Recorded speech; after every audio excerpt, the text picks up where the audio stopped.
પંચમહાલ જિલ્લાના ગોધરા નજીક એસઓજી પોલીસે મોટી કાર્યવાહી કરી બામરોલી ચોકડી પાસેથી શંકાસ્પદ વેલ માછલીની ઉલટી એટલે કે એમ્બરગ્રીસ સાથે એક શખ્સને ઝડપી પાડ્યો। ગોધરા એસઓજી દ્વારા કરવામાં આવેલી આ કાર્યવાહી દરમિયાન બામરોલી ચોકડી પાસેથી સુરેશ બારિયા નામના શખ્સને ઝડપી લેવાયો અને તેની પાસેથી 768 ગ્રામ શંકાસ્પદ એમ્બરગ્રીસ જપ્ત કરાયું। આ એમ્બરગ્રીસની અંદાજિત કિંમત આશરે 76 લાખ રૂપિયાથી વધુની થઈ રહી છે। આરોપી હોન્ડા એક્ટિવા પર વડોદરાથી આ સામાન લાવી વેચાણ માટે ગ્રાહક શોધી રહ્યો હતો। પોલીસે મુદ્દામાલ જપ્ત કરી તેની સામે કાયદેસર કાર્યવાહી હાથ ધરી છે।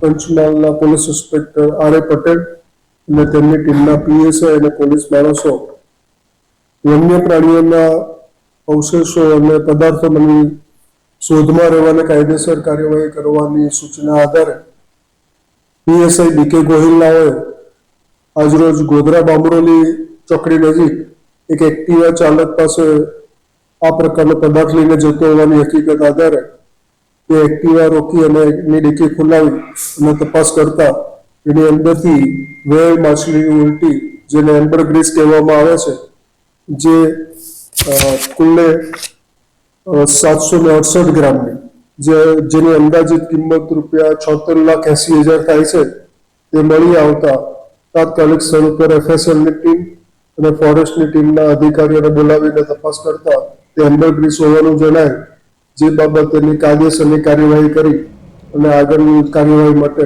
ફોરેસ્ટ વિભાગને કાગળો અને મુદ્દામાલ સોંપવામાં આવેલ છે।